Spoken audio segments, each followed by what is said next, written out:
Both my grandfather and I appreciate everyone's well wishes. I mean, it's really more than words can express, honestly. Posting these stories has become something that he gets really excited to do. In his words,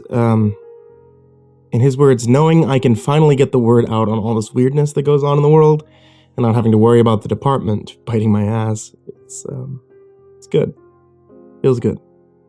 I know I won't be kicking around much longer, but if these folks really enjoy hearing about my cases, I can't think of a better way to spend the rest of my time until I punch my ticket. Make sure you tell them thanks from the old guy for the weird stories. So the very first impossible one, that was, 68, 67? Somewhere in there. Around a year after I made detective, anyway. Anyway, I'm sitting at my desk when the sergeant comes up. He whispers something to my partner, this guy, Manth. I think I told you about him before. You know what happened to him. So, Sarge whispers to Manth and heads back to his office. And Manth, he just kind of hangs his head a bit. Asks him what's going on. Stands up, tells me to follow him. So we go to the car, and on our way to wherever we're going, he gives me a little speech. And now I'm paraphrasing here. I've been a detective for 11 years now, Steve. I've solved a lot of cases. Not the best detective there's ever been, but I am goddamn good at my job. Generally speaking, if there's a murder, I'll get a guy or gal. One time, it even ended up being a dog. You know what I mean? Sometimes, he says. Sometimes, there's cases you can't solve, no matter how good you are. Sometimes things just won't make a lick of sense. Clues will take you to a dead end. The evidence just raises more questions. You know, when you do a puzzle, and sometimes you have a box, you just see what you're supposed to be putting together. It's like doing a puzzle. You know, what it should look like. You got all the pieces on the table in front of you. They just don't go together. There's no reason why. They just don't. Now, the department didn't like word of these getting out. You're not under any obligation to not talk about them. Don't think I'm trying to scare you or anything. They just said I prefer that you just keep them quiet. Don't want to scare the people, you know. We got a name for them around the department. Just dumb little name. We call them the impossible ones. That's what they are. No two ways about it. They're impossible. Might have heard someone mention them before. I'd heard the term impossible one in passing. I never really knew what it was about. So Steve says, headed to that one now. Knew it was just a matter of time until we caught one. Sarge had the details from some of the unis down there. We drove down to Oak Creek, the farmland out there. We had to drive down this long dirt road between two giant plots of corn stalks. Finally, this house comes into view. We got the black and whites parked all around, yellow tape, the whole deal. Pull up. Lieutenant was there, I wasn't used to that. Man tells me, whenever we get a weird one, they send up a higher up. So LT just shakes his head, tells us good luck. So, we walk past the tape, and everybody's out there doing their jobs. There's a group crowded around this big flagpole they have. We're walking up to the house to talk to the responding officers. I ever heard some folks talking about how it just doesn't make sense, how is it possible? Stuff like that. So right away, I'm getting that something is off, but I still don't know why. Why we're even there. We get in the house. A few unis are standing around the foyer. This house, it wasn't a nice place. There's no wall. Well, no drywall. It was just the slats. Like someone had started building the house and then given up halfway through. We go up, we ask for a rundown on what's happened. Two of the officers, they follow them upstairs. One unit says, I've been on the job about 2 years. I'd seen some messed up things, but this has got to be the worst.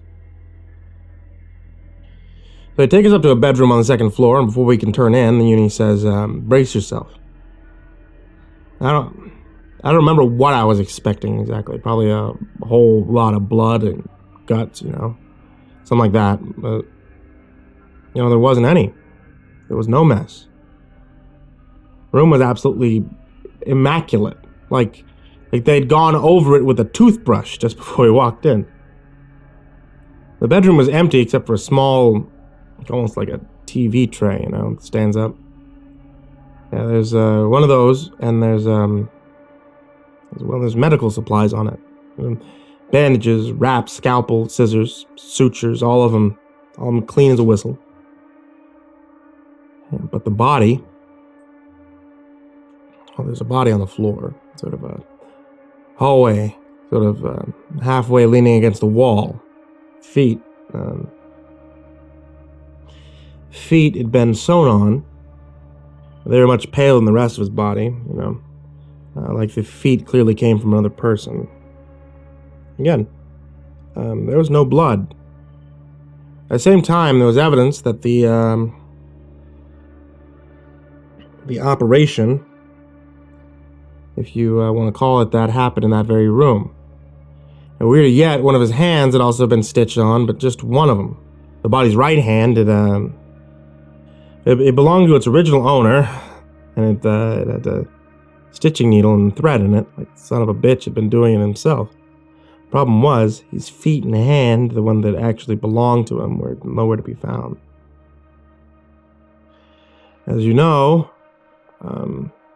as freaky as this was, it was the smell that was the worst. It was the most rank, putrid, dead body smell I'd ever encountered. I smelled quite a few. Now, later, they did an autopsy.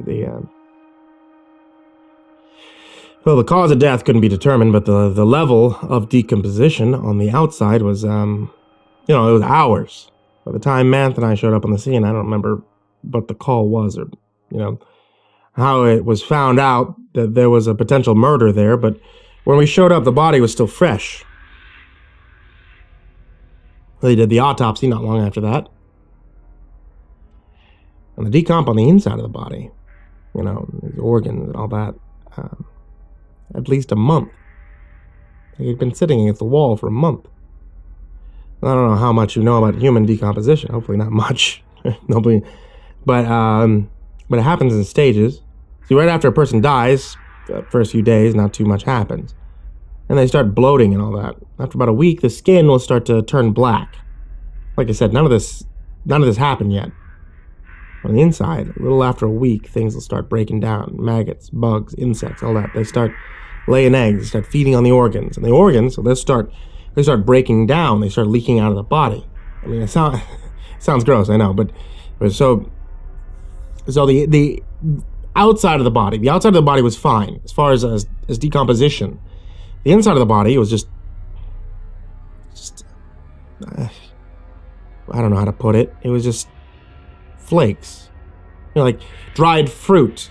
His lungs, his spleen, his kidneys, his bladder, his stomach. It was all decomposed. It was covered in creepy crawlers. It didn't make any sense. It was drum roll, impossible.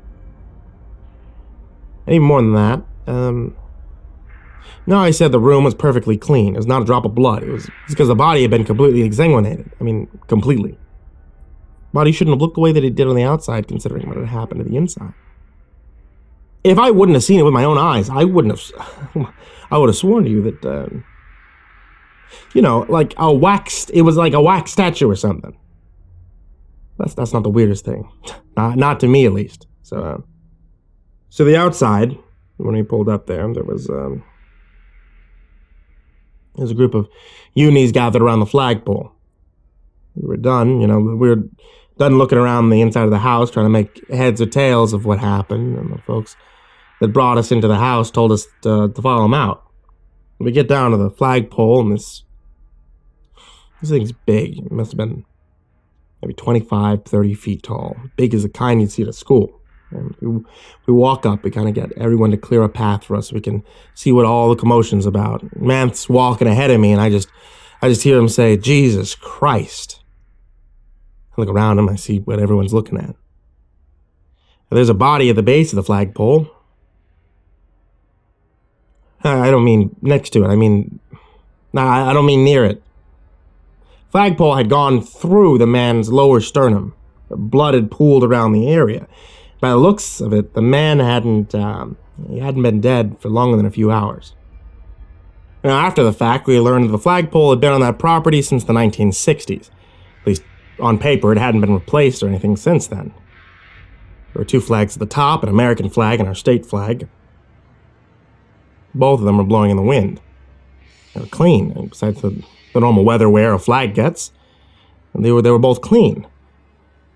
So the flagpole, a little dirt here and there, maybe, but, for a body to have been impaled by it and for it to have slid down the flagpole, both it and the flags should have been covered in blood and guts and... Well, there's no way anybody had lifted the flagpole from the ground and then dropped it on him. There's just no way. Craziest thing about that one, the guy had died from a brain aneurysm. And before I forget, the guy on the flagpole was the owner of the property. The guy inside, the one sewing on new hands and feet for himself, never identified. And neither were his extremities. My grandpa then said, well, now that you know the first one, next time you come over, I'll tell you about the very last one. But don't worry, though. There's still a few in between them. I was also considering putting a call out to some colleagues. I'm sure there's cases in other states, other departments, even ones I've never heard of.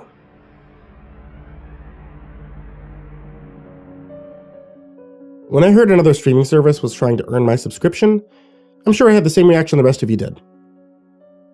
I rolled my eyes until I was dizzy. I mean, of course, I was going to buy it, though, no matter how stupid I said it was, and how I was tired of all these services popping up. I was going to miss this one.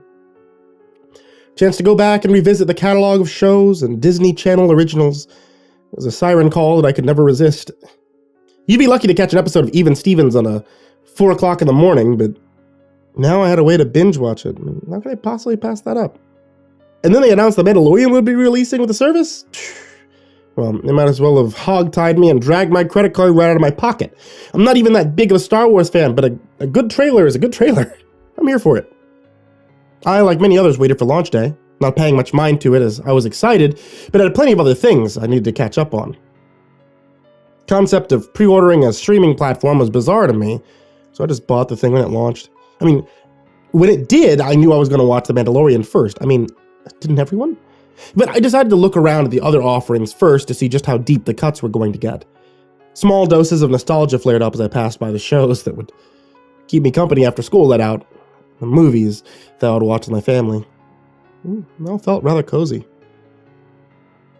After a while of searching, I moved on to the cartoons, first looking at what was in and out of the vault before moving down and finding a curiosity in Mickey Mouse through the years. I had never been much into these cartoons as they were before my time, but now I thought it'd be interesting to go through and watch the Mickey Mouse brand become what it is today. But of course, I mean, there's no such thing as a perfect launch anymore. So, as I was scrolling through the offerings, I was booted back to my PlayStation menu with an error message. Something about the servers, which wasn't all that odd. I played a lot of video games, and this is just par for the course when it comes to trying something the first time. I sat back for a few minutes, and I hoped that if I could at least get into a show, then I wouldn't get booted midstream. A glance at my phone and a Google search revealed that tons of users were already reporting a connection issue. It's possible that I would just have to let it be and try again the next night, but I didn't want to have the show spoiled for me, so, I tried again. Sitting for a moment as my connection was being established, I found the menu put me right where I left off, looking at Mickey's old movies. Only this time the menu was acting bizarre. Another tile kept popping in and out of the list. It would appear right after Ye Olde World and push the other movies to the side, like there was supposed to be another option there, but it kept disappearing. Whenever the blank tile would appear, I noticed my cursor would flick over to it like it was something that I could actually click. Now I had a show to watch elsewhere, but it was nearly hypnotic watching the menu bugging out from the strange, intrusive tile. It didn't go like that for too long until the menu finally settled down, and to my surprise, there it was. In fact, it was a new movie for me to select. And now that I've already seen it, it's not a movie. It feels more like a commercial. The new title even had its own preview picture and the title written in fun cartoon font. The movie was called Mickey's Great World Parade. The thumbnail had Mickey standing tall with his arms behind his back. He was sporting some sort of formal attire with tassels on his shoulders, kind of like you'd see in the old military uniforms. This film, like the two before it, was still in black and white. I'd never heard of this movie before, so naturally curious, I clicked on it. The screen went to black, apart from a small blue circle in the middle as the film loaded. My PS4 was working very hard, as I could hear it whirring like it just launched the newest Call of Duty. After waiting for a moment, the film started up, and I saw Mickey, just as he was in the thumbnail, walking down the street. His walk cycle was so incredibly animated. Each movement was so smooth and exaggerated to the most appealing way. It only took a few seconds for me to see just how much quality had been put into this film. It's like the whole studio worked tirelessly to make it the best that it could possibly be. Now, don't get me wrong. The Mickey films that I watched later are certainly charming and have a great quality for the time that it is. This was in another league of its own. I could have watched this on a 4K TV, and you'd swear it was meant to be seen that way. Needless to say, I was awestruck. Nothing I appreciate more than some top-notch animation, and remembering how the menu bugged out, I thought it might be something that I wasn't meant to see. See, I was right. There's no way I was supposed to see that film. Mickey continued walking down the street, as adoring onlookers started walking alongside him. Even the cars on the side of the road were bumping up and down in the rhythm of the song. It sounded like some kind of circus music, but the quality of the sound didn't match the animation at all. It had that old-timey fuzz over it. Seemed to cut out periodically or become muffled like someone put a pillow over the speakers. And still, Mickey marched on as animated as ever, but never dropping posture or moving his clasped hand away from his back. And this went on for about 30 seconds. Like I said, the film in its entirety wasn't very long, and runs about 4 to 5 minutes. And as the adoring onlookers continued with Mickey, they began to look like they were getting tired, or that they were getting older with each step, but still, they marched on with Mickey, who was jovial as ever. The view started to swivel, showing me the back of Mickey's head. Then it started pulling out like a drone lifting up into the sky, and I could see just how many people Mickey had following him. All represented by little black ant-like dots. There were easily hundreds of them, if not thousands, all following Mickey's march. I could also see a large brick wall that ran horizontally until it was past the vision of the frame. And beyond it was another city, but the city appeared to be more industrial than the one they were marching away from. Large and boring, rectangular buildings that looked like aircraft hangars. Tall smokestacks, cartoonishly huffing smoke in the sky. Immediately, I felt a coldness about that place. It all seemed so manufactured and purposeful, but before I could get a look at it any further, the camera started panning down to Mickey. With him in the center of the frame, he halted his advance at the gate that led through this massive brick wall. The people who were following him, however, they didn't stop. They continued walking through the gate. None of them ever touched Mickey. The crowd parted as if touching him meant death. My eyes couldn't pull away from Mickey's hands, still clasped tightly behind his back, as the crowd of people endlessly walked through the gate. When I did avert my gaze, I noticed that several things had changed. The crowd was no longer acting like cartoons. They were shuffling along like someone was pulling them by the neck, dragging their feet, limping through the gate. The soundtrack shifted as well. The once cheery, although poor quality circus music had become a series of sharp, nonsensical sounds, all layering over each other. And I saw Mickey's back rise like he was taking a large breath and lower once he released it. Mickey turned to face the camera and moved his mouth. There was no sound associated with him talking, but the subtitles read, "Let's go see the parade." He started walking again. This time with less animation behind his stride. Quality was still there, but Mickey himself stopped bouncing all over the place like he was before. He walked to the gates, and that's when I could see the armed guards standing on either side. They didn't look one bit like they belonged in the cartoon. They were drawn broad and stiff, with sharp, angular lines that made them stick out like a sore thumb against that rounded feature. ones of the crowd. Their bodies didn't move an inch. They continued holding their rifles toward the crowd of people, still shuffling in. They would open fire at any minute. If you were wondering, yeah, I was completely unnerved already.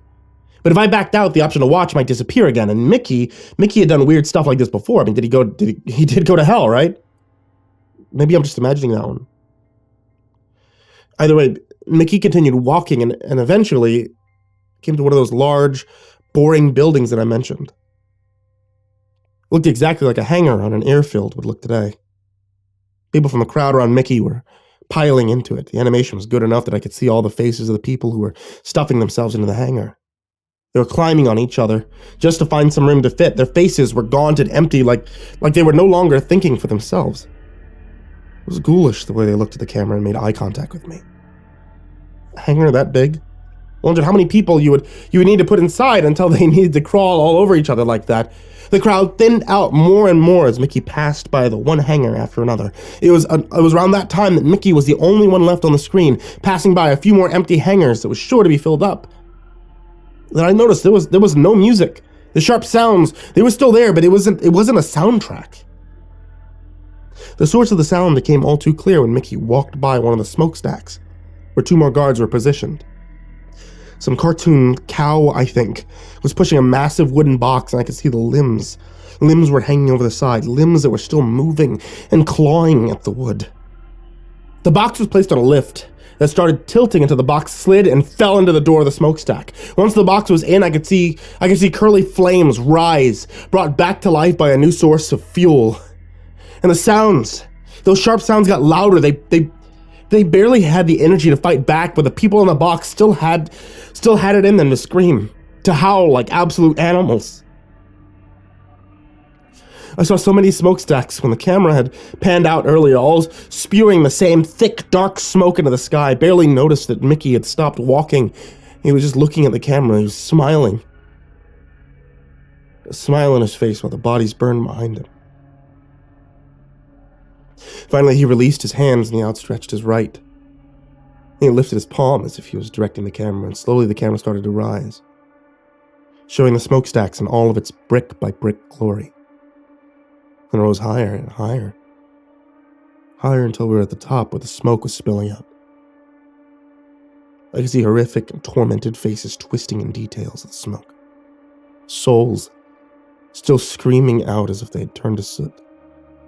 The camera pushed into the smoke until we were on the other side and I could see the factory. It didn't stop there though. The camera continued to rise in the sky, showing more and more of the factory that seemed to span well beyond the horizon. So many long rectangular buildings. These were tall towers that housed guards, all looking out into the crowd of people filling up the hangar. Searchlights directing the masses where to go. They followed like rats under the looming threat of gunfire. As the camera rose higher and higher, the screams of the people below meshed with returning circus themes, and the factory just kept going and going until the shape seemed to all become one. So many pillars of smoke, fueled by those people, reaching high into the sky, and my stomach was churning. I was in no immediate danger, of course, but the quality of the animation, along with how I came across it, created a nauseatingly surreal experience. Every so often, I would see planes flying over the factory. They had big, bulging cartoon eyes in the front, and they were spilling some sort of powder over the masses. They would float down until it became nearly impossible. There's no way of knowing what the powder was, but I can imagine those planes flying over the town once I saw at the beginning. That town where everyone was so cheerful and excited to see Mickey, where the people in the cars danced along with the music. It was close to the end of the film, the short thing that it was. Once the camera was tilted completely upward, I could see all the smoke from all of those bodies was collecting above. It looked as if it was night. It looked like there was a single star in the sky, but I could tell by how the sky seemed to move around and bubble that I was seeing the smoke. It was hiding the sky behind it. I'd never seen the sky even when the camera had panned out as far as it could. It was all a shroud of dark pollution. Looking straight up at the swirling darkness, I heard something booming, something with so much bass I could hear my speakers vibrate to the point that I was worried they'd burst. I was reminded of those faces I'd seen in the smoke earlier, all crying out to the camera, And this time, however, there wasn't a collection of faces pleading for saving. It was just one. One face. So massive that it wasn't able to completely fit in the frame. It was a smoky, twisted thing. A large, gaping mouth and eyes bigger than city blocks that looked like it could devour the world in an afternoon. And I couldn't tell if the camera was getting higher or the face was lowering, but either way, I saw less and less of that thing until all there was black. And then a thin line of white text appeared in the darkness. Coming 2021. And then the movie ended. And I was sitting back, and I was sent back to the menu where I discovered the picture in the first place. I sat there, staring at the menu, now devoid of Mickey's Great World Parade. Felt like I had exited a fever dream. My fingers were gripping the fabric of my jeans so tight. One of my fingernails had started to lift off the skin. My knuckles were bone white. My mouth was drier than it had ever been. I was there watching that option to show back up. I thought that I saw the menu glitch out a few times, but I don't know. I swear it was real. I can still see it now. I can remember it now, all those weeks later. I keep thinking that I'll see something pop up, the outline about it, about the disturbing content. I've heard Disney has had all these secret films they keep from the public, things that weren't supposed to, things you weren't supposed to be privy to. Disney has so much influence, so much power, and we feed them. We follow Mickey like we're being pulled by the collars, and I can't get it out of my head. The face, this smoke, it all keeps following me. Every time I close my eyes, I see the darkness, and I swear I can taste the ash. I can smell the burning bodies. And worst of all, I still can't decide. I can't decide if coming 2021 is a release date or a warning.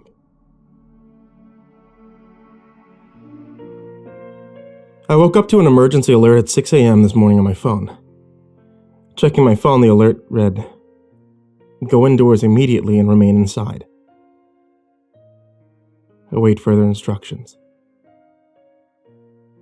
After living here for almost 10 years, I've only ever received a handful of emergency alerts, which all presented themselves as tests for the emergency alert system. Generally, I live my life pretty freely, and I don't take life too seriously. Unfortunately for me, this means I'm not the type of person who prepares for the worst to happen, which I now realize is what I should have been doing. I thought to myself, better safe than sorry. So after getting out of bed, I immediately headed downstairs and checked that both the front and back doors were locked and deadbolted. I always lock my doors at night, but I needed to verify this simply for sanity's sake. Even if I didn't know exactly what was going on, I live in a decently sized 2-story house that I've worked my ass off to make a reality. The windows downstairs all had solid security screens on them, meaning there was no need for me to check the locks on them. After securing the house, I went upstairs to my bedroom and tried to make a couple of calls. Initially, I called my boss. I couldn't just expect to get the day off work without explaining the situation, if there even was a situation. The phone rang for some time before directing me to her voicemail system. I left a message explaining the emergency alert that I received and told her to call me back when she gets the voicemail, or at least the chance to discuss what happened. I tried calling my parents, but again, I was sent straight to their voicemail system. I think at this point is when I started to get worried. My parents live almost 2 hours away from me, and they're always awake at the ass crack of dawn. They never left the house before 8 a.m., but I still tried to convince myself that they were busy with something else. So again, I left a message for them and told them to get back to me when they could. My phone dinged. A message from one of my colleagues at work, John. He was asking whether I'd received the emergency alert too, and if I knew anything about why it was sent out.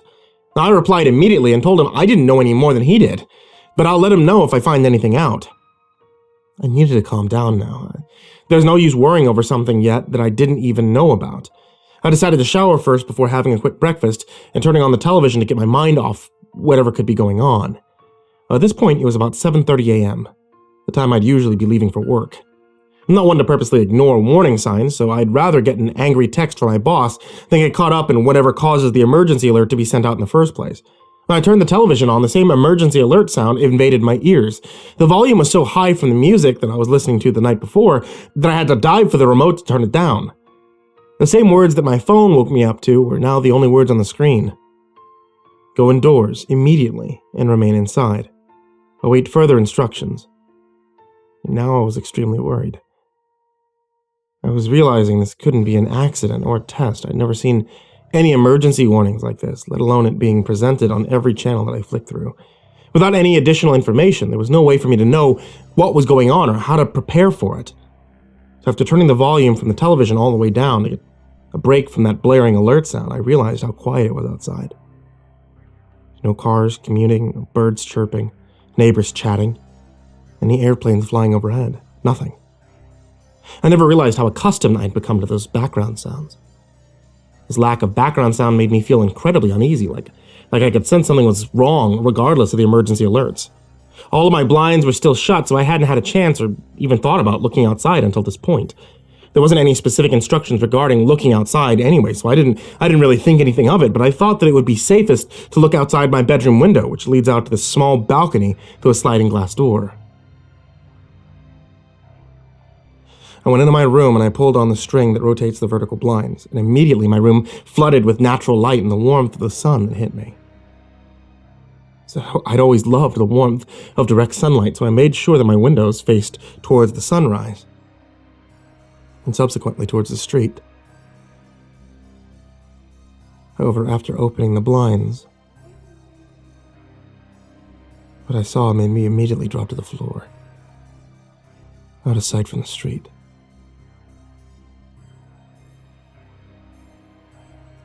I barely got a glimpse of them, but they looked extremely hostile. These creatures, they were nothing like any animal I'd ever seen. They were gathered in a circle in front of the house across from mine. It looked like there were about 8 of them. They were gaunt and tall, and appeared as though they were wearing a suit of skin that was far too tight for their bodies. Their bones seemed to be almost protruding from their skin. They had no facial features, besides a pair of dark, sunken eyes that appeared completely white in contrast with their extremely dark skin. These things were far from human, but were standing on 2 legs like us. I'm glad that they didn't see me. If they can see at all, that is. I don't think I'd be writing this right now if they had seen me. After dropping to the floor, I immediately closed the blinds again. I'd never had a panic attack before now, but now, realizing the actual danger I was in, it sure felt like I was going through something similar. Nothing that was going on was normal. Without confidence, I dialed the emergency telephone number on my phone, and immediately a recorded message sounded through my speaker. Go indoors immediately and remain inside. Await further instructions. Go indoors immediately and remain inside. Await further instructions. This message pierced my ears and continued looping until I ended the call. A couple of hours passed by. I went through my entire phone list, trying to get into contact with anyone I possibly could. Now, even John wouldn't respond. Not a single person answered their phone or responded to the frantic voicemails that I left. At the moment, I was safe in my house, but how long? How long would that last? I didn't even know what these creatures were, let alone what they were capable of. I just knew that they weren't here to make friends. Eventually, I decided to make my way downstairs to take stock of the food that I had. I don't know how long I had to wait these creatures out, but the power was still working at the moment, so everything in the fridge and the freezers was still okay. The water was still running, obviously, since I was able to take a shower. But again, I didn't know how long that would last. I decided to fill up the bathtub and the downstairs bathroom in case the water stops running anytime soon, so at least I'd have maybe 150 liters of drinkable water in that case. Curiosity got the better of me. See, after taking stock of the food, filling up the tub, I couldn't shake the feeling that I was already going a little mad. Just yesterday, everything had been completely fine. And now I couldn't get in touch with a single person, and there were creatures outside on the street that I'd never seen before. I needed to look again. I needed to know that what I saw was real and not something that I'd made up in my head. This all felt like a weird dream that I needed to wake up from. But I knew this was real. I went back upstairs to my bedroom and I peeked through the blinds. Surprisingly, the creatures were no longer where I had seen them earlier. I noticed the door to the house across the street looked like it had been scratched through. There were these long scratch marks along the length of the wooden doors and a large hole in the center. They'd broken their way into that house, but they were no longer anywhere to be seen. That is until I noticed something staring straight back at me through the upstairs window of that same house.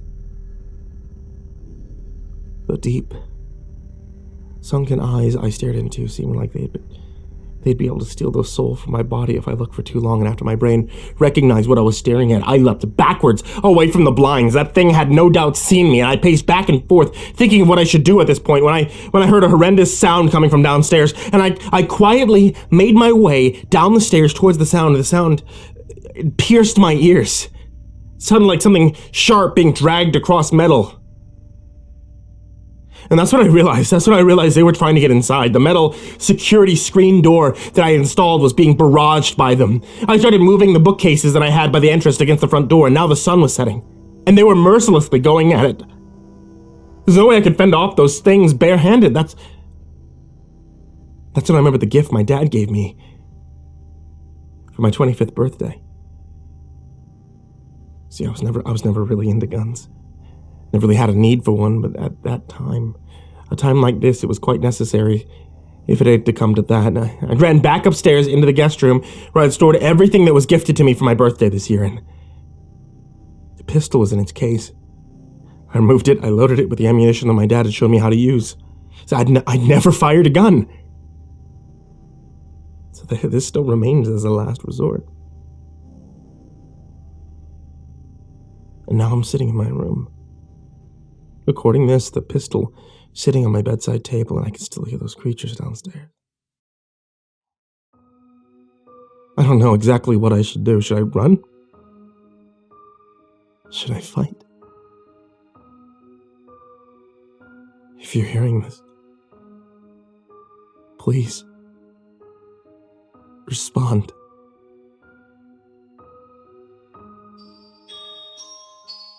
So for a few months now, I've been sharing my house with a doll that I'm now fairly sure is possessed. It's not actually as bad as it sounds, though. I mean, we all have our crazy roommate horror stories, right? The one who never flushed the toilet, the one who blasted loud music at night, the one who was always bringing home dates and left the sink full of dirty dishes. I mean, this honestly isn't much different. Cohabitation, it's never easy. Having a haunted doll as a roommate possesses similar issues, albeit of the more paranormal kind. I mean, for the most part, they're just minor quirks, technology glitches, weird messages on the walls, dead animals, etc. Sure, I mean, the animal corpses and the blood showing up in strange places is a little worrying. But I'm sure that cat owners go through the same thing. So I really shouldn't complain. Not that I'm comparing the doll to a pet, okay? I don't think that it would be pleased by the comparison. I mean, after all, it does help pay rent. I think. I keep finding wads of cash stuffed in my freezer when rent day comes around, and if it isn't the doll doing it, then I have no idea where it's coming from.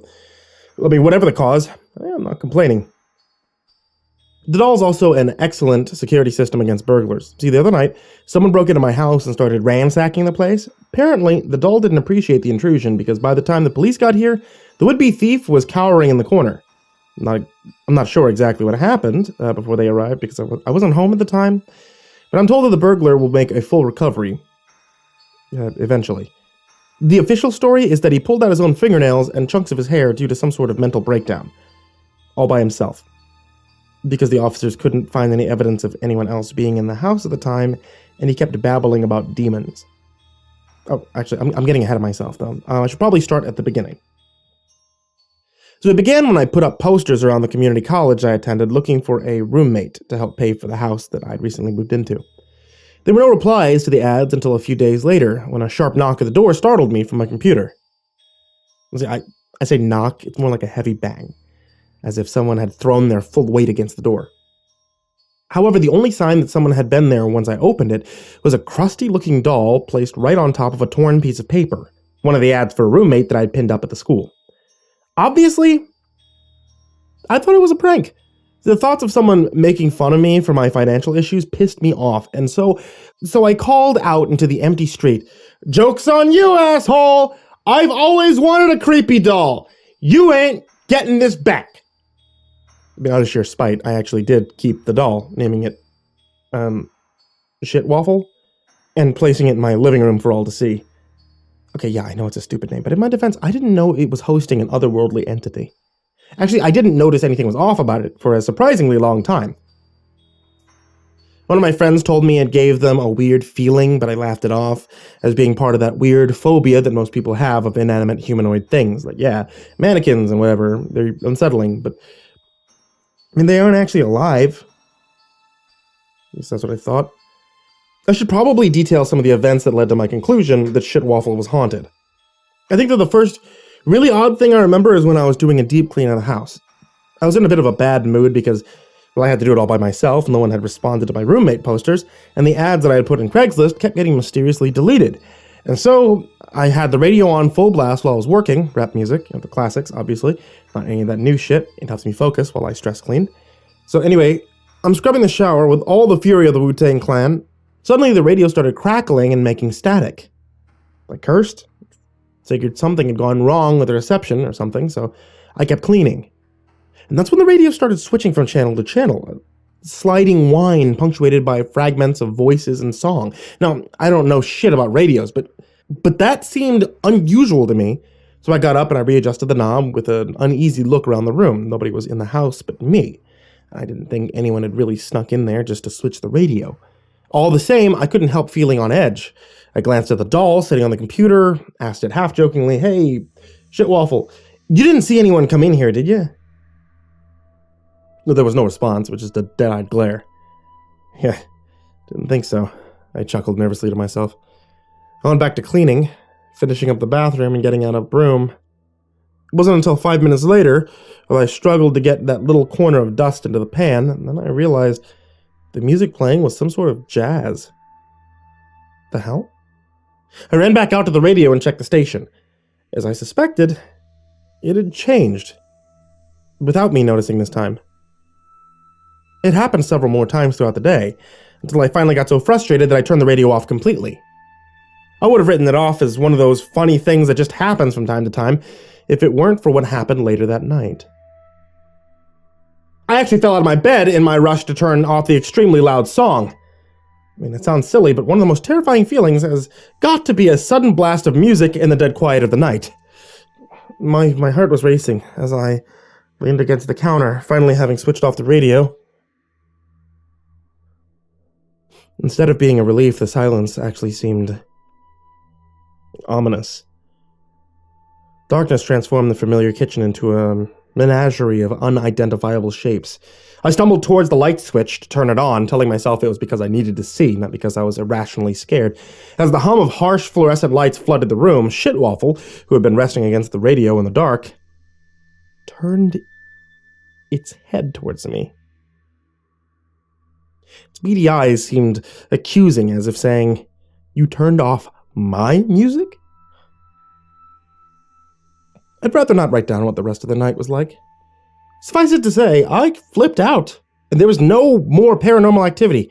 So in the morning, I convinced myself that it was a nightmare, or a trick of the light, and felt embarrassed by my overreaction. Still, despite my denial, a certain wariness had developed in my interactions with the doll. I found myself more hesitant to pick it up and move it around. Not that this hindered Shitwaffle in the least. Damn thing still managed to appear in places that I was sure I hadn't put it. I feigned ignorance, but it became so blatant that I could ignore it no longer. Turning point was definitely when one day the doll popped up right behind me, startling me so bad that I reflectively punted it down the hall with a swift kick. Shitwaffle arced through the air, gown fluttering, and then smashed into the far wall with a sickening clatter. My stomach turned, and I felt inexplicably guilty. It wasn't really my fault. Things snuck up on me, for fuck's sake, but I still felt the need to check that I hadn't broken it. But I could Before I could even take a step forward, the walls began to shake and rattle. Pictures fell to the ground. Glass shattered. At the end of the hall, Shitwaffle stared me down beneath the flickering lights, and somehow I managed to calm the doll down by apologizing and playing some of that jazz music it seemed to like, and which was actually starting to grow on me. What can I say? It's kind of catchy. After that, it was impossible to ignore the fact that my creepy little housemate was some sort of real, sentient, supernatural being. This is usually the part of the story where the cursed individual seeks out help from an exorcist or a paranormal professional. But I did not do that. Because, in my defense, Shitwaffle's a pretty decent roommate. Throwing it out just because it's a bit haunted would be kind of a dick move, especially since it hasn't done anything to actually harm me. We're definitely not friends. I get the feeling that it's just tolerating my existence, but the same could be said for many other roommates that I've had. Plus, I'm too lazy to try and find a real exorcist. But yeah, I know I could probably find some banishing ritual on the internet, but it would be pretty awkward if Shitwaffle found out I was researching how to destroy its soul, or whatever. I'm sure that the doll knows how to use my computer because I keep noticing weird search histories like cemeteries near me, and what sound pitch drives dogs crazy. Man, I wish I had the time to tell more of my experiences. I know that what I had written so far could be dismissed as coincidences or a runaway imagination, but I promise, there's been more substantial evidence. I thought I'd start out with some of the more tame things that happened, because jumping right into the glowing orbs and demonic late-night rituals would be a lot at once. Unfortunately, I didn't realize that detailing the beginnings would take so long, and now, kind of in a rush because of finals and the end of the semester, so I decided I'm going to post this and continue filling everyone in after I finished with that stressful mess. In the meantime, any advice on what to do would be appreciated. Am I crazy for being chill with my haunted doll in my house? Also, I don't actually know that much about paranormal lore. Aside from a few horror movies. So, if anyone knows exactly what's going on, hit me up. Is it a ghost? Demon? Whatever Shitwaffle actually is, I guess, it's safe to assume that housing is difficult to find for supernatural beings, too. I could sympathize with that.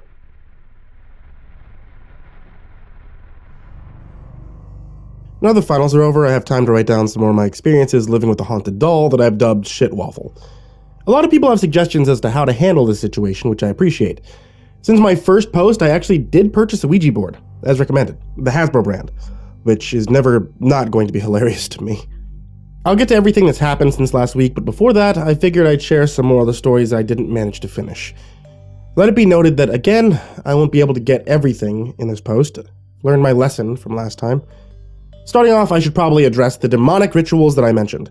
These usually happen late at night. See, I've never actually witnessed one, but while I'm laying in bed, I can hear the chanting and the shuffling movement from the living room. Because I'm an unreprimanded coward, I never get up to see what's going on. Just put in my headphones or go back to sleep. Otherwise, there's always a lingering smell of smoke and sulfur, otherwise no mess. So I guess I can't complain if Shitwaffle wants to have its demonic friends over for a gathering. Of course, the first time it happened was terrifying. I woke up at 3 a.m. in the pitch black of my room and heard a cacophony of voices growling right outside my door. My body froze up with fear. It was a horrible sensation. You'd think that hearing intruders banging around my house at night would propel me to leap up and defend myself with a frenzy of desperation. But something about lying prone in the dark gives a false sense of fragile security. I was convinced that if I so much as twitched, the outsiders would know immediately and descend upon me with a fury. Irrationally, I thought that the only thing that could keep me safe was to stay in that vulnerable position. The worst part was the voices. I don't know if you've ever seen those videos of dogs or cats making almost human-sounding words, contorting their vocal cords into sounds that people consider cute imitations, but that's the closest thing that I could think of.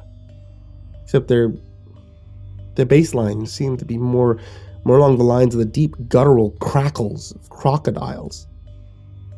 So I guess, imagine a crocodile trying to imitate a human voice. You've got a pretty good idea of what I was hearing through the walls while I was curled up all alone in my room. Needless to say, I don't find dogs saying, "I love you" very cute anymore. It wasn't until the next morning that I could consider the whole situation without a haze of panic clouding my mind. I knew Shitwaffle would never allow intruders in the house. It also made sense that my roommate would want to invite company over. Sharing a house is great and all, but it doesn't really fulfill the need to have real social interactions, so So I put the fear aside as best I can. I've even managed to gather up the courage to bang on the wall and call out, "Keep it down, I'm trying to sleep," when they were getting too rowdy out there. Miraculously, they actually do quiet down when I ask. That doesn't make the whole experience any less unsettling, but I appreciate their consideration. The orb phenomena is much less intense by comparison. They're just these glowing, floating orbs that appear around the house sometimes and wander around. I don't know if it's more house guests or some sort of manifestation of Shitwaffle's soul, but they are quite useful at night when I get up to fill a glass of water in the middle of the night and can't find the light switch. The orb's glow illuminates just enough so that I don't stub my toe on the counter while I walk. I always make sure to give Shitwaffle a big thumbs up when I'm following the orb to the kitchen or the bathroom at night to show my gratitude. Shitwaffle never replies, except with a sardonic stare. I get the feeling that I'm amusing to it. One of my friends was over once when the doll was orbing. It was daytime, so the orb wasn't as bright, but she was still pretty impressed. She always believed in ghosts, and excitedly informed me that usually they have some sort of unfinished business that ties them to this realm. I vaguely remember something like that in a movie I watched once, so I guess it could be legit. Well, later that day, after she left, I tried to have a sit-down with Shitwaffle to talk about what it wanted. From me, exactly. "Hey, Shitwaffle," I began. "How are you?" The doll sitting on the couch opposite me said nothing. Cool. So hey, is there any way I can help you? The doll stared at me. I mean, do you need some sort of closure? I clarified, feeling stupid. I mean, do you need help completing some unfinished business to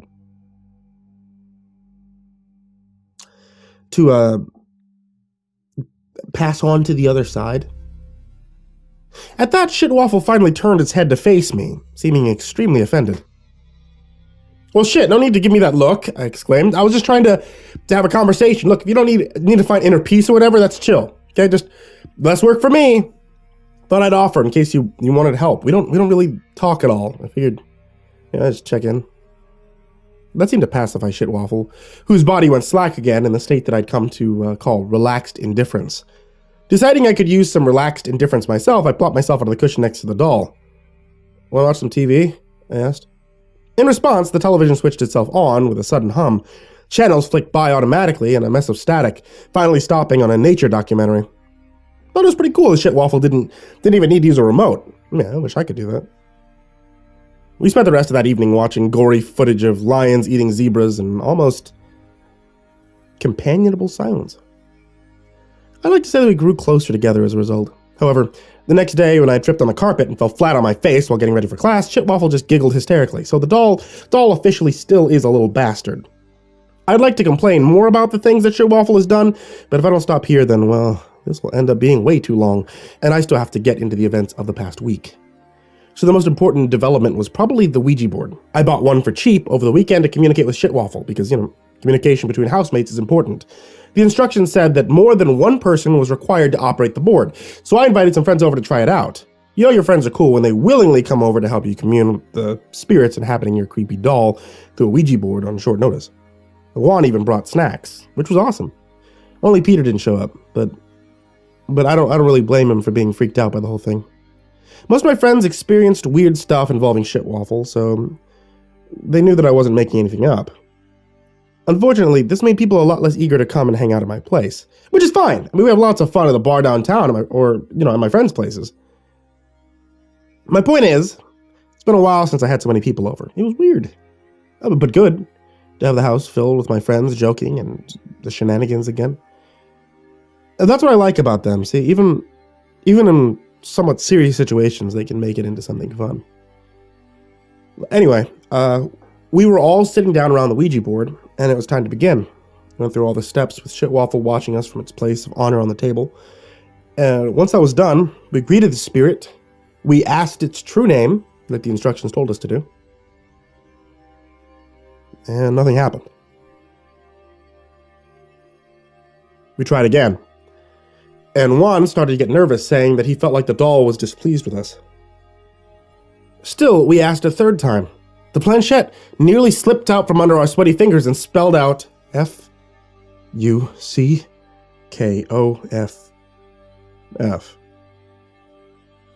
The group shared an uneasy little laugh. One of us, I can't remember who, said jokingly, "Wow, after all the trouble you went through to set up this party for you, you won't even speak to us. Rude." Evidently, this pissed Shitwaffle off because the planchette moved again, even more forcefully this time. A few people yelped as their arms were yanked along. S-T-U-P-I-D.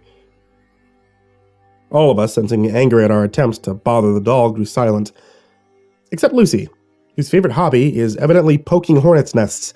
She replied snidely, "Oh, so that's your true name? Nice to meet you, stupid." Before any of the rest of us could process what was happening, the planchette indignantly zoomed across to "No" in the corner of the board and then under the letter U. "No, you?" Lucy cackled wildly. "Oh my god, what are you, 5? I glared at her and told her to be nice. But she was rolling on the floor in tears. The rest of my friends were either mortified or cracking smiles. In the commotion, the doll had disappeared. I found Shitwaffle later, after everyone had left, sulking in the closet. No, I don't really know what's going on with the Ouija board. Maybe my friends really were so aggravating to the taciturn doll that it reverted to calling us childish names out of frustration. Or maybe Shitwaffle's real name started with a U, but wasn't finished because of Lucy's distraction. Another possibility is that Lucy is the one controlling the planchette. It does seem like something she would do. The alternative is that Shitwaffle goes around calling people stupid, which, I mean, I don't know what to think about. That kind of ruins the mystique of an otherworldly being. So all in all, the Ouija board was a massive failure. I'm not too disappointed, though, because honestly, I hadn't put too much hope into getting answers from something manufactured by Hasbro. Finally, I should probably address people's concerns about the name Shitwaffle. It might be a bit vulgar, but I don't get the sense that the doll really cares. Comes off as aloof, like couldn't care less what petty mortals call it. Of course, if the message on the Ouija board was actually from the doll, then maybe the detachment isn't as complete as it wants us to think. I guess we'll find out more as I continue to update my observations of my eccentric roommate.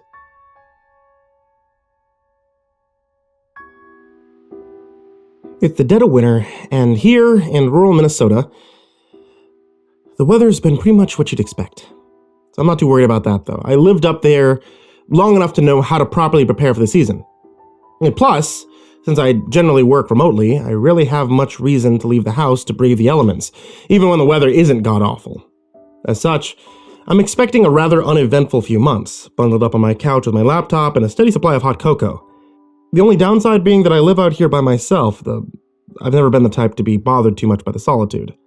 However, it would seem I'm not as alone out here as I thought I was.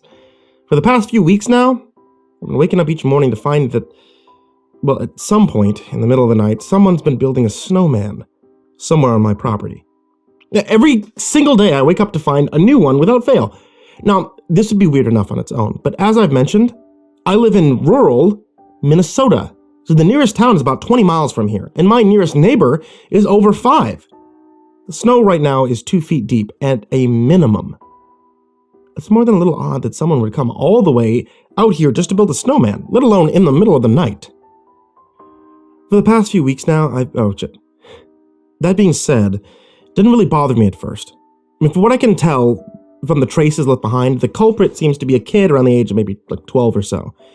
He always comes way of the forest that spans the land just north of my little plot. That in itself is odd, given the fact that I don't recall anyone living up that way. But it's not like I'm the most social person anyway. Wouldn't be a surprise to me if I just didn't hear about them moving in. I mean, besides, they're just snowmen. They aren't exactly the most threatening thing in the world. The snowmen themselves are actually pretty well made. I mean, they're more than a few levels above the clumsy, tossed-together lumps of snow that you usually see outside of some people's homes. Each of the 3 spheres that make up every snowman is perfectly formed. So much so that they almost look manufactured in a way. The kid didn't spare any expense on the decorations either. You see, each snowman has been outfitted with the works. Several bits of clothing, scarves, mittens, hats, sturdy branches for limbs, and carefully crafted facial features made of stones and other bits, likely retrieved from around the forest. Now, admittedly, I did find the fact that they were all made to be frowning and facing towards my house well, a little unnerving. I guess I could have just destroyed them or something if they just started to bother me, but I was reluctant to do so. I mean, it sort of felt like, I don't know, kicking over a kid's sandcastle on the beach was, I mean, unless you're some kind of sadist, is anything but a good feeling. And besides, they were harmless piles of snow. It wasn't like they were gonna get in the way or anything. Unsettling or not, they still weren't anything worth being seriously worried about. Well, I quickly changed my mind about that last night. See, after nearly a month of this going on, I was ready to confront this nightly visitor. I'd finished all the work I needed to get done that week, so I figured there wouldn't be any harm in pulling an all-nighter in order to try and catch the kid in the act. I still wasn't particularly bothered with what the kid was doing, but I was starting to get a bit concerned. See, the temperature was dropping more and more below zero each night, and I was starting to worry about the kid's safety. I had my suspicions as to the reasons behind the kid's odd behavior, and I certainly didn't want to deal with the legal troubles that it would bring if they died on my property. I was hoping the weather would stay clear for my little stakeout, but I wasn't quite so lucky. As afternoon shifted into evening, the clear patch of weather that we'd been in for the past couple of weeks came to an end as the snowstorm rushed over the mountains and bore down on us. By the time night came around, the storm had begun in full. I could barely see more than a few yards out through my window, even with the high-powered flashlight I had on hand. I figured the kid wasn't going to be able to make it to his nightly trip on these conditions, but I decided to stay up just in case. It wasn't like I had anything better to do anyway. By the time 2 a.m. came rolling around, though, I had lost all traces of this previous enthusiasm. I was most of the way through a bottle of wine, and I had long tired of shining my flashlight through my windows and only seeing the figures of the nearest snowmen. I had more than less convinced myself that this is about time to give up and turn in for the night. I felt compelled to check one last time, though, if only to satisfy the little stubborn bit of my mind that didn't want to admit that I'd wasted an entire evening. God, I wish I'd just gone to bed. Drawing in close to one of my windows, I slowly swept my flashlight across the yard. The storm was still going strong, but the wind had started to die down significantly. It had been fierce, but it seemed as if the storm would be brief too. I figured there was a good chance that it would be done by morning. The visibility had cleared up significantly, and I could now see some of the snowmen that littered my yard. In spite of the previously howling winds, not a single one of them had been tipped over. After slightly melting and then refreezing once more over the past couple of days and nights, the snowmen had all formed a resilient outer shell of ice. It could take more than a run-of-the-mill blizzard to make them budge. They'd probably last till spring, and somehow they almost seemed closer to my house than before. Perhaps the decreased visibility was making me a bit claustrophobic or something like that. It's hard to say. I did find it a bit jarring, though. All the same. Caught up in my thoughts, I almost didn't notice it. A flicker of moment, something in between the snowmen that most certainly hadn't been there before. I did a double take, not quite sure if I had seen what I thought I did. I swept the beam back towards the spot where I thought that I'd seen it, but it wasn't there anymore. If it had been there to begin with, that is. Perturbed, I continued to sweep my flashlight across the lawn. I had almost convinced myself that my lack of sleep was starting to get to me when I heard something. A rustling just to the left of my window. The beam of my light quickly flicked over to where I thought the sound had come from, but I was only able to just barely catch sight of it before it disappeared around the corner of my house. This time, I was certain of what I had seen, a flicker of movement, a human figure, and the smallish bare foot of a child just before it disappeared out of sight. I cursed under my breath, pulling on a cloak and a pair of boots. Not only was this kid out in this mess, but he was barefoot, if not worse. Where in the heck were this kid's parents, and why the heck weren't they keeping a better eye on him? I wasn't exactly eager to throw myself out into the blizzard, but I knew I had to. I wasn't even sure if this kid knew where the heck he was. And I sure as hell wasn't going to let this kid die out here on my lawn. Shivering, I went out my back door, ducked around the side of the house that I thought the kid was on, and hoped that he'd be close to the house still, so I wouldn't have to venture too far off into the blizzard. But I wasn't so lucky. I found his tracks. They were quickly being covered up by the falling snow, but were still clear enough to tell that he'd wandered off further into the blizzard. Letting off more than a few expletives, I hurried off after the kid before I completely lost track of him. I followed the tracks further out, towards the edge of my property. I debated calling out for the kid, but decided not to, worried that I might spook him. I strained my eyes and ears to catch some sort of trace of him, but it wasn't easy in the howling blizzard. The snow muffled everything. The wind drowned everything out, and my flashlight beam could only reach so far. I'd walked for a couple of minutes, and all I had seen were the snowmen. The tracks were fading fast, and I was worried that I might lose the trail entirely. It was then that I heard it. Sort of rustling and scraping, not unlike a small animal trying to dig itself a burrow. It was the kid. It had to be. I did my best to quiet my steps as I crept closer. We were near the woods at the edge of my property now. I near the source of the sound, which seemed to be coming from behind a few bushes. Quietly making my way around, I swept my light across the edge of the dark forest, hoping that the kid wouldn't run away again at the sight of me. See, I only see it now in retrospect that my entire perception of what had been going on was based on assumptions.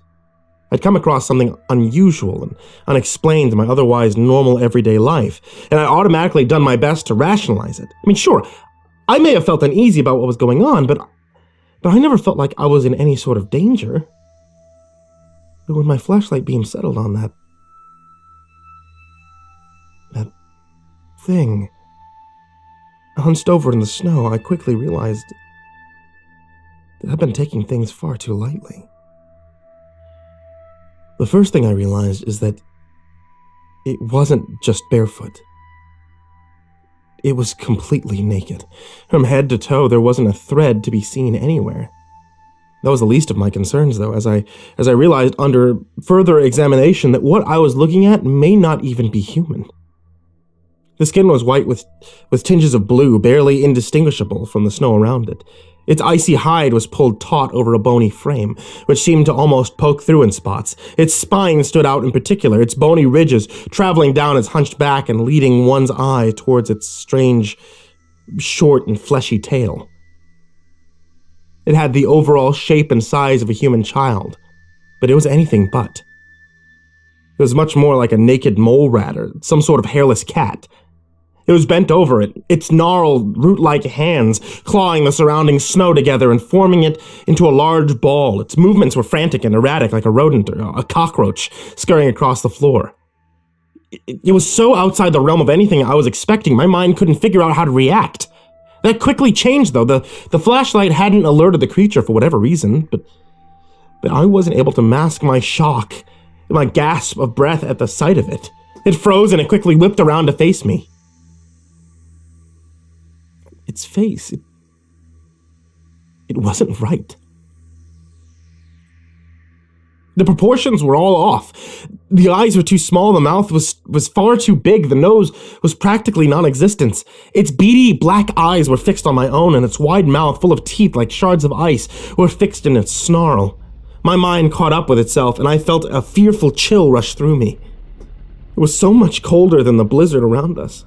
It let out a screech not unlike nails on a chalkboard. I screamed right back, falling backwards as I desperately backpedaled away from it. My flashlight flicked like crazy before going out completely. A few frantic smacks got it working again, and I focused it once more on where the creature had been, but it was nowhere to be seen. I had no idea where it went, but I was certainly not sticking around to find out. I rushed back to the snowmen to my house, and I swear they were all looking at me. Their frowns were deeper, they were angrier even.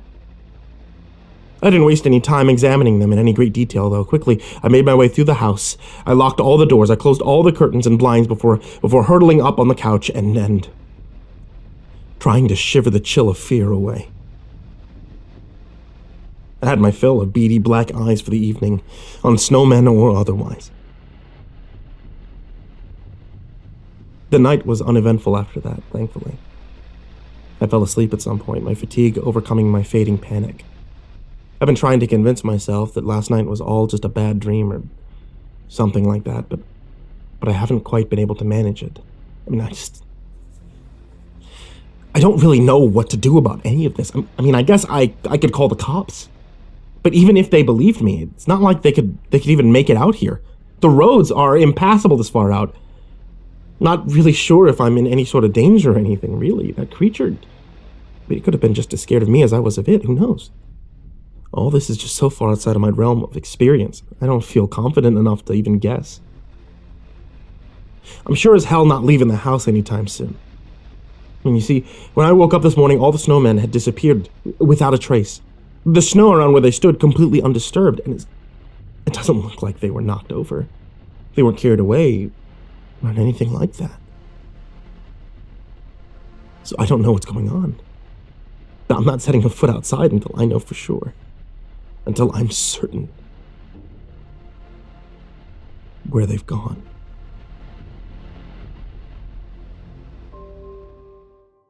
Tommy Stuckerman lay in the dark and listening to the sound of his sister weeping and smiling. They lived in a big house, what his father sometimes called a mini mansion. The children's rooms were side by side, his parents' room down the hall. This suited Tommy just fine. In the bright light of day, his little sister, Annabelle, could stick close to their ever-watching nanny. Even at the tender age of 4, she'd already learned to give her big brother Tommy a wide berth. But at night, in the dark, it was a different story. Tommy would lie awake for hours, tossing and turning in his narrow bed, as he fantasized about the things that he would do to his little sister. When the hall light went out and his parents finally crawled into their bed, he would get up and sneak into his sister's room. And that's when the fun would begin. And he always got away with it. What a thrill he had felt that first time, knowing he was in complete control, watching fear in her eyes. Just like the time that he'd found that pigeon in the woods around the back of their house. Tommy had been playing ball while Annabelle hid inside under the tender care of their nanny, Senorita Isabel. The Senorita did not like Tommy much, and often sent him outside to play, even when the day was dark and overcast, or even worse, when his favorite TV shows were on.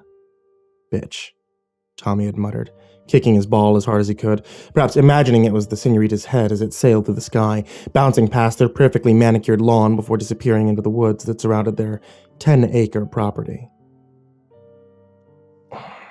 Crap, Timmy said as he lumbered after the ball and into the shady tree line. Technically, Tommy was not allowed into the woods, but the rules did not apply to him. The rules were for normal people, and even at 7, Tommy knew he was special. The woods had been cool that day, with stray rays of sunlight cutting through the leaf-shrouded canopy, illuminating the forest floor. Tommy had spotted his ball right away.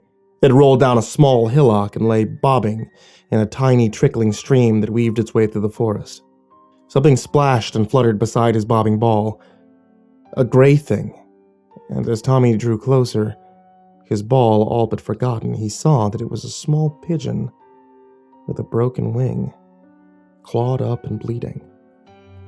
He hurried over and fell to his knees, greedily scooping the struggling bird out of the cold water. Immediately began to peck at the back of his hand, but Tommy didn't mind a single bit.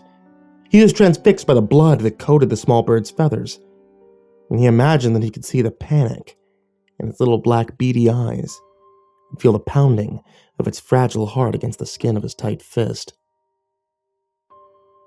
Kneeling down, he slowly, almost reverently, put the bird back into the stream, holding it tighter, relishing the feeling of its feeble struggling as he slowly, oh so slowly, forced its head back under the freezing water. He held it there for some time until its struggles started to become more feeble, before quickly dragging it back out. Thankfully, it was still alive, its beak open and closing as if gasping for air. Tommy smiled, a smile that would have sent his sister screaming from the room as he remembered the penknife in his jeans pocket. After that, things became a little vague, misty. When Tommy had come to, all that was left of the bird was a red ruin in his hands, surrounded by a few sticky feathers and blood. There was blood everywhere, on his hands, between his fingers, even clotted under his fingernails. Guiltily, Tommy had looked around, but there was no one near.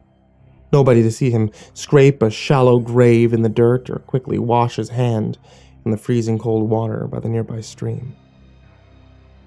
Less than an hour later, he was back home drinking milk and eating cookies in front of the TV. When Annabelle tottered in a few moments later, he smiled at her. his best big brother smile, and asked her if she would like to go for a walk in the woods sometime. The thought of all that had happened that day had excited Tommy all over again, and he hopped out of bed, deciding to give Annabelle a second helping for the night. It was Christmas Eve, after all, and she deserved something a little special. A Christmas treat, you might say. He had just reached for the door handle when something brushed against his toes, causing him to cry out and jump back in alarm. It was a note, written on what looked like a red card with silver glittery writing that seemed to glow in the dark. Almost as if in a dream, Tommy reached down and picked it up, reading the words under his breath. The letter simply read, "Come downstairs. I have a gift for you. Love, Santa."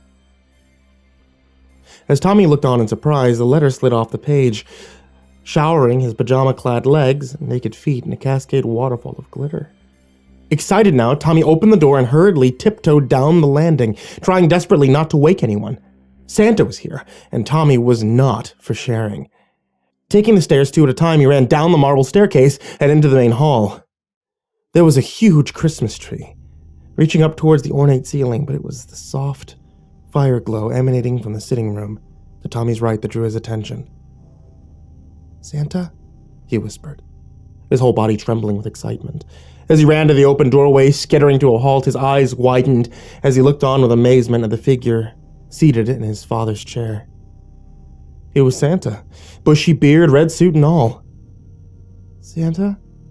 Tommy grinned. "It really is you." "Sure is," Santa chuckled. "Come over here, Tommy. You and I need to have a little chat." Tommy did as he was bid, kneeling with reverence at Santa's booted feet. From this position, and even sitting down, Santa looked immensely tall. His face filled all of Tommy's vision as he looked down upon him with a toothy grin.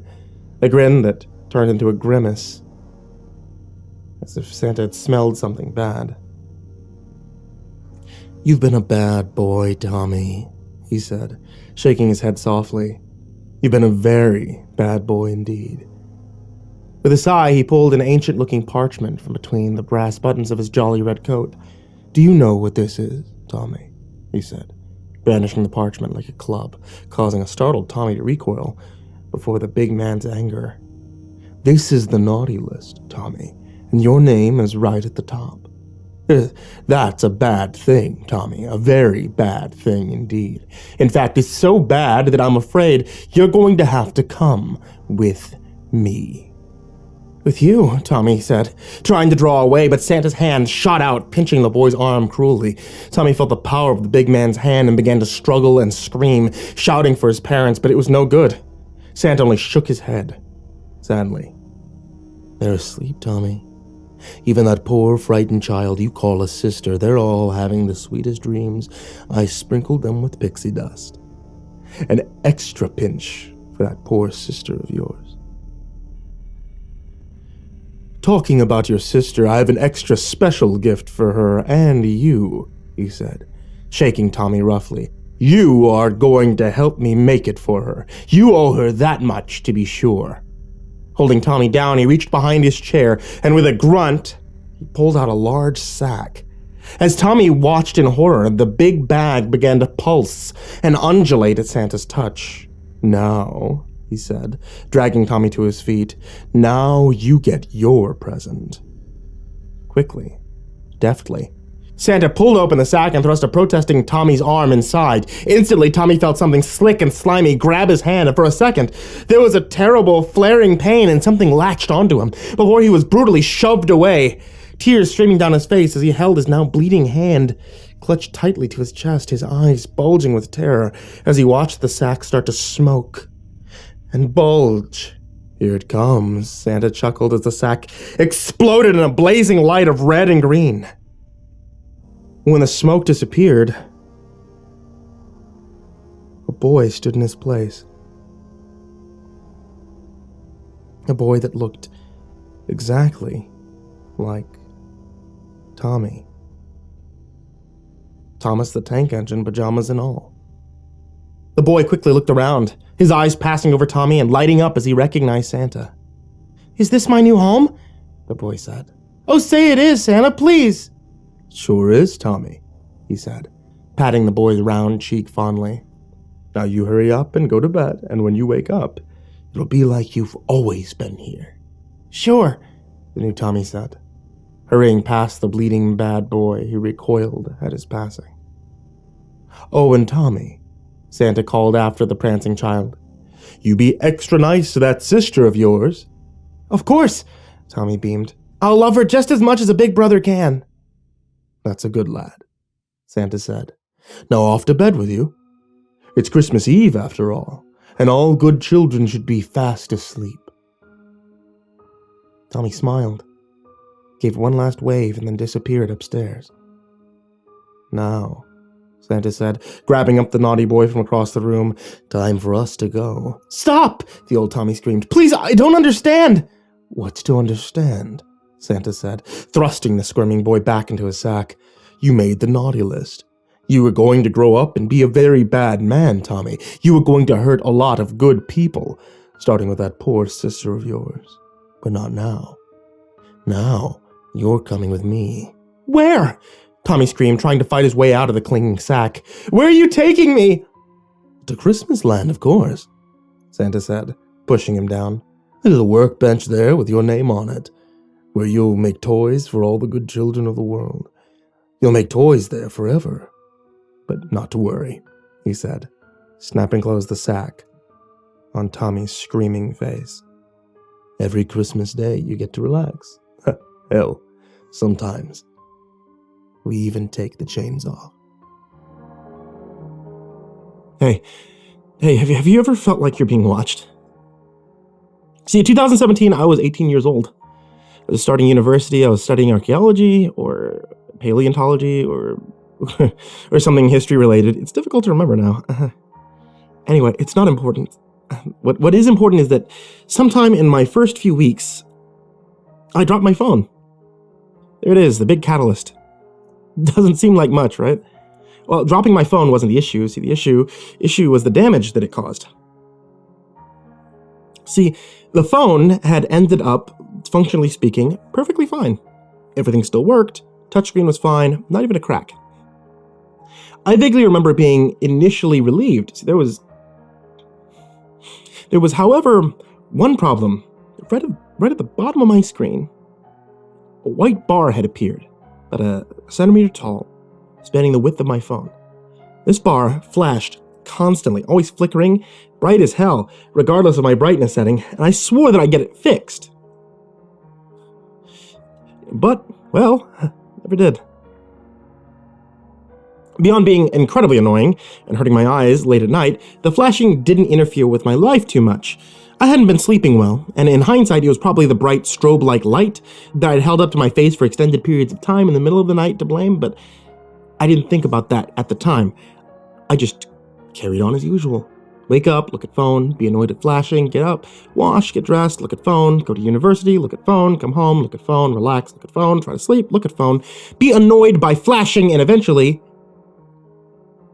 collapse of exhaustion, and then repeat. So this continued for about a week or two until something quite out of the ordinary happened.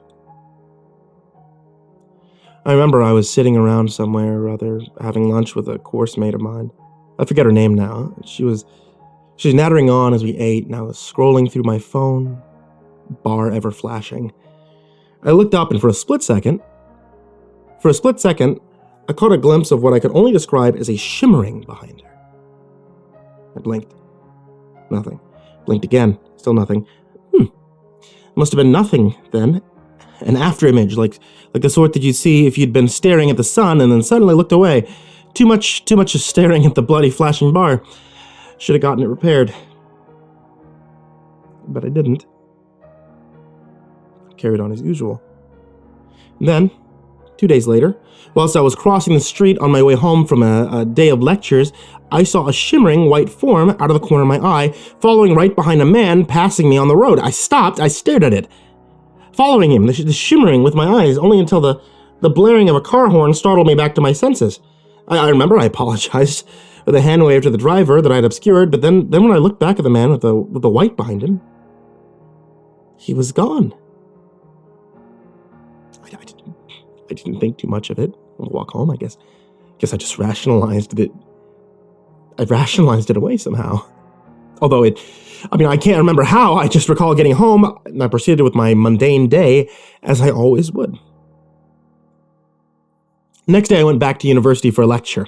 The entire time, I sat and I watched as my lecturer paced up and down the stage, all the while being followed by a shimmering white form.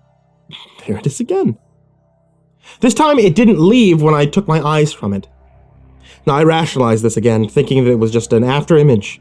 I mean, the flashing had obviously damaged my eyes. It only appeared to be following him because my eyes were following him. Of course, I left the hall at the end of the lecture and I walked home again.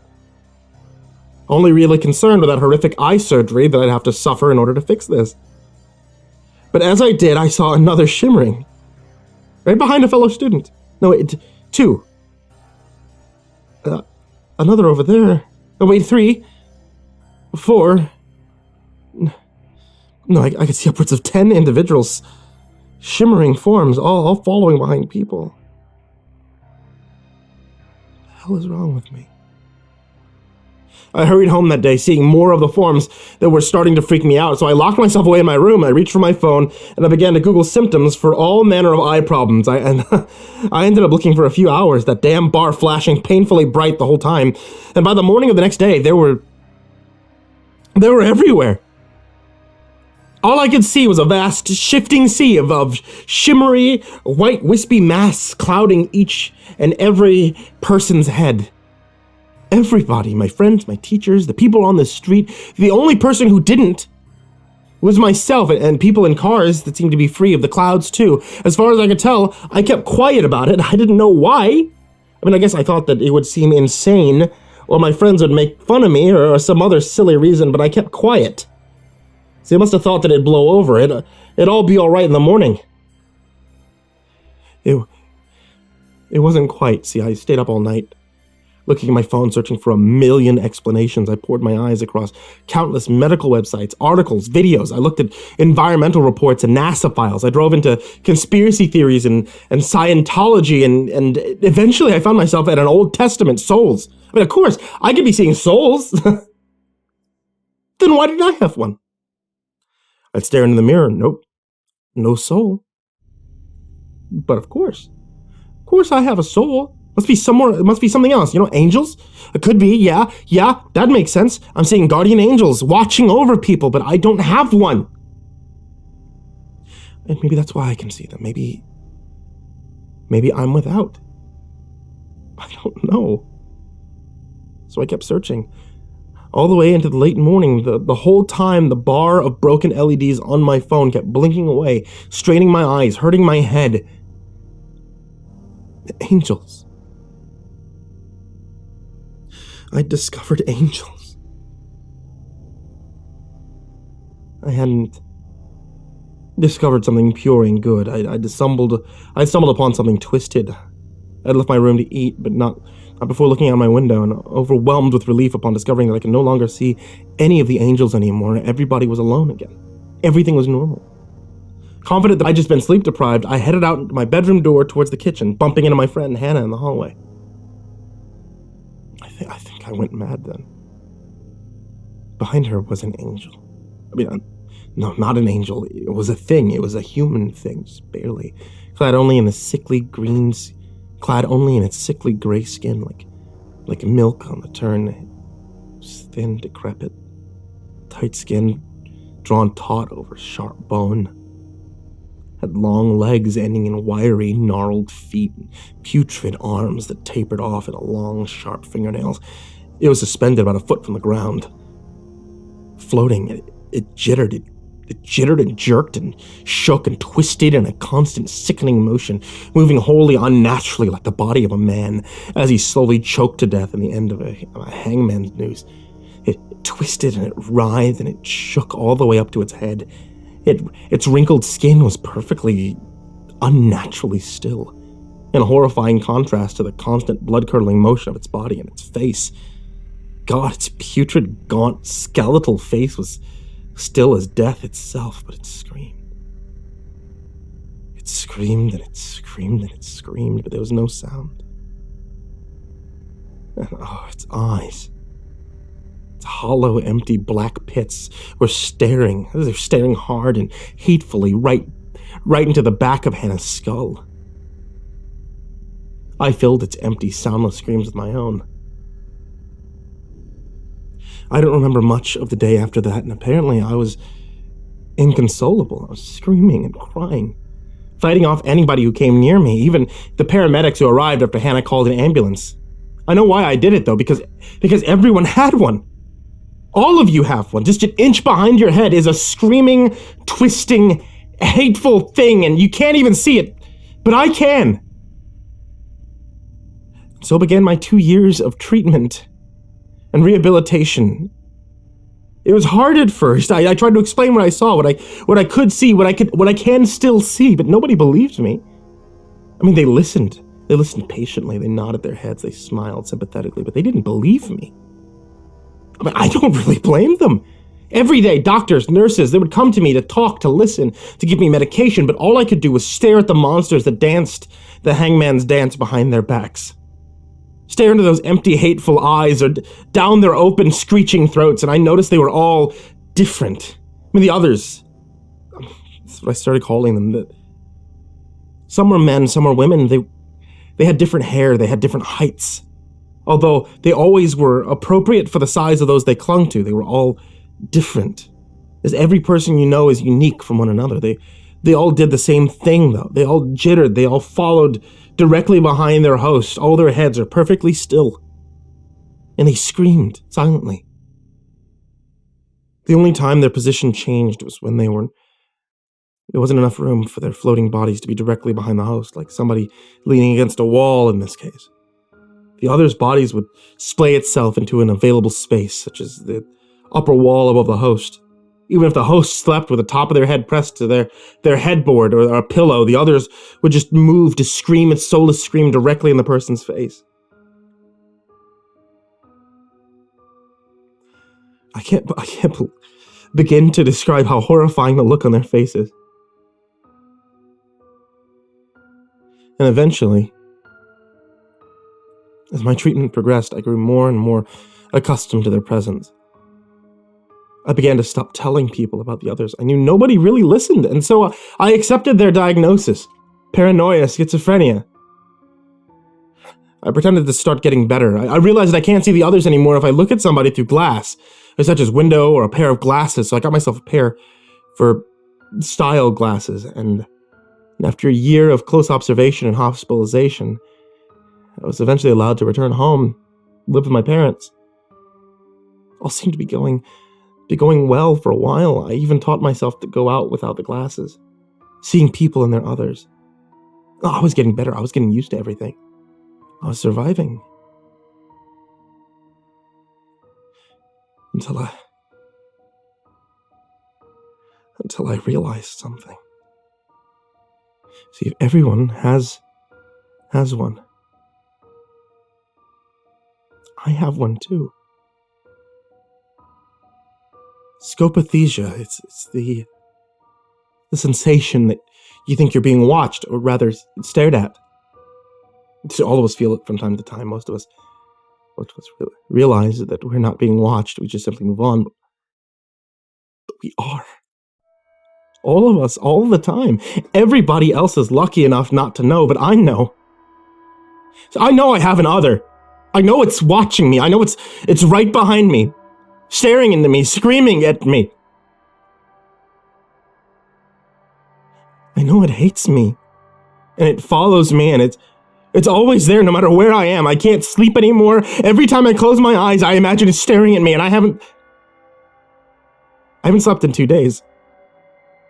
My head aches. I want to tear my teeth out of my mouth.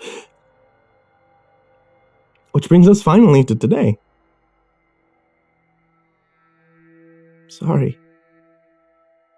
See, I wasn't sure how to write this whole thing. I had to finally find a way to tell my story. The others are out there, and they're watching us all, and you might call me crazy.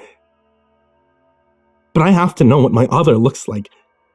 I need to find out what it is. I need to understand it. I can't keep going without seeing it, and so today I'm making the leap. I'm sorry to everybody who helps me. If I don't make it back, but I need to know, and how can I live without seeing the thing that clings to my back, even if I'm ever to understand it, I need to make myself as like it as possible. I need to see my other. So today,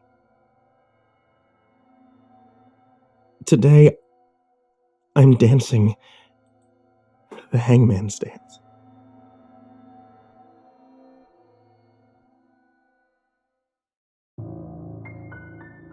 We're all being watched. We always have been. By Vini. Hey there kids, and happy holidays. It's me, MrCreepyPasta. And I just wanted to tell you guys thank you for watching tonight's video. If you enjoy watching videos here on YouTube, then you should check out the MrCreepyPasta Storytime podcast, which is available on Spotify and on iTunes and on Google Play and everywhere like that. If you enjoy listening to MrCreepyPasta's Storytime podcast, you'll enjoy watching it on YouTube because it's the same show. You guys are both hearing the exact same thing at the exact same time. Also, thank you guys for supporting me on Patreon or on Popbase. You guys who are the top supporters on Patreon especially, thank you so much. Like Joey Gilbert, Jordan Alexander Sanchez, Wayne Milstead, Chambinski, Ken Lando Higuchi, Brianna Tine-Janzen, Stephen Van Huss, Tristan Pelton, G Weevil 3, Diana Kraus, Asia, The Red Oak Shield Virus, Sandy Barney, Nico Kyle, Caleb Dougal, Daniel Paulson, Dante Rao, Last Blade Song, The Ginger Bros, Don Muemeister, Eliminator 86, Nubsky, Finley E. Hopkins, Steampunk Sinner, Rafael Rodriguez, Optimistic Avocado, and Dr. Strawberry. Everyone there, as well as in the description down below. Thank you guys so much. If you'd like to also follow me on Popbase, where you can get a couple of different updates here and there and play games along with me, then you can do so on your phone. It's on Android and on Apple. And if you guys are looking for something like a hot beverage, such as, say, a tea, for the cold winter months, then my wife is still selling teas over at etsy.com/shop/ivorymonocle including a MrCreepyPasta tee that has me on it, dabbing. Don't actually, if you do order that tee, request that sticker, because we made it, but she didn't want me to put it on the tee because she said it wasn't professional. I think it's whatever. Check back throughout the entirety of the holiday season for more horror stories every single day. Forever. Sweet dreams, kids.